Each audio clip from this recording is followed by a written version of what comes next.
It always starts with a headline. A rocket. A raid. A strike. But what if the story you're being told isn't the full story? You scroll past the images, rubble, children, sirens, but you pause for a second. You think, what's really happening over there? Then life goes on. Until the next explosion hits your feed. But behind those headlines are voices the cameras never capture. Families hiding under kitchen tables. Parents whispering prayers over crying toddlers, hoping the roof holds through the night.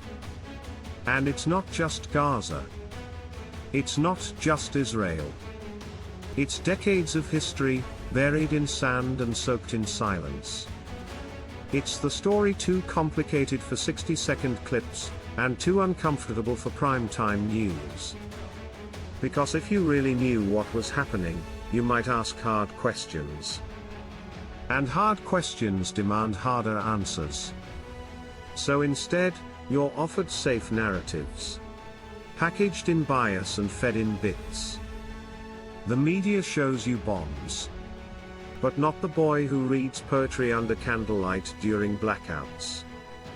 They show you soldiers. But not the mother who sends her son to school, only for the school to become rubble. They show you Hamas or the IDF, but not the people trapped in between. Here's the part no one wants to say out loud: there are civilians on both sides dying for wars they didn't start.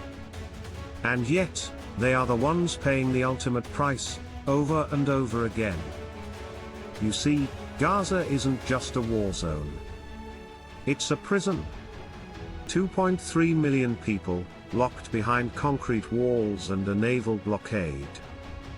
Where electricity is rationed, and hope is more valuable than clean water. And Israel isn't just a military power. It's a land of trauma. A place still haunted by the shadows of the Holocaust. A nation conditioned to expect attack, even in peace. But when fear fuels every decision, humanity is the first casualty. And when the world chooses sides, the truth becomes collateral damage. Because truth doesn't wear a uniform. You're told this is a conflict of religion. But Palestinians are not all Muslims. Israelis are not all Jews. The suffering is not divided by faith, it's divided by power.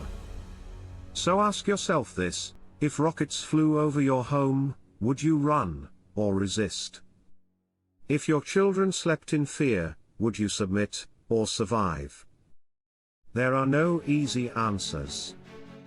But the mainstream coverage treats it like a game, counting casualties like scores on a board. As if each life lost is just a statistic. Not a story? But behind every number is a name.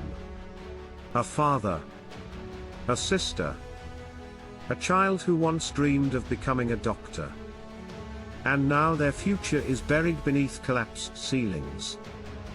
Meanwhile, politicians give speeches.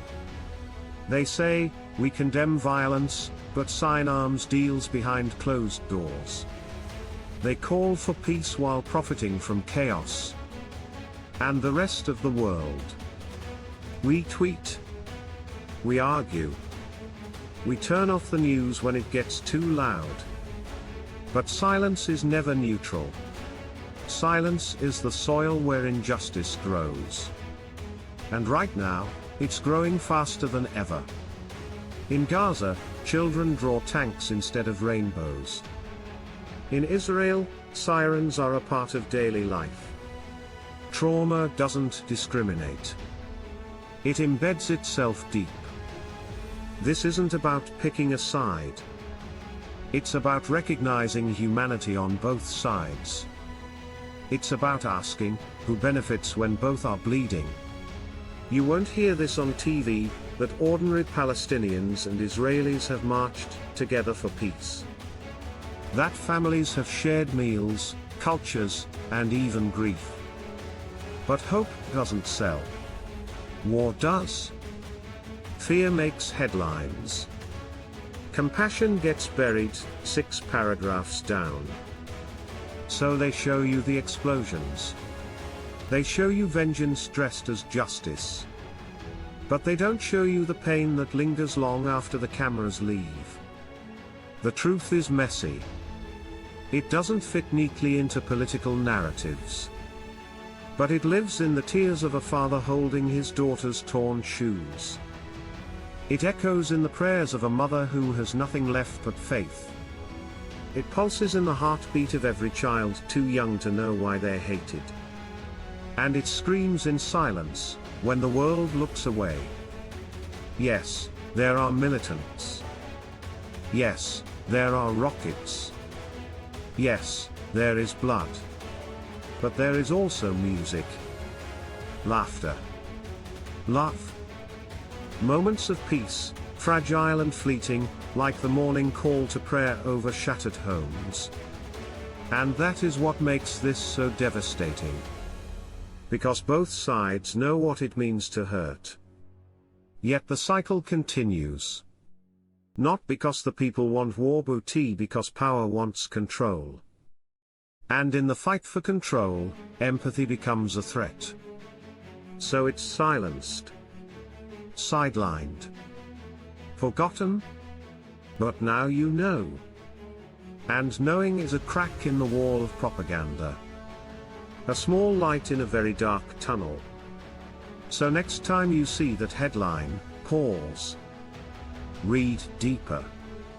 Ask harder. And remember, truth has no side. But it has a cost. Are you willing to pay attention?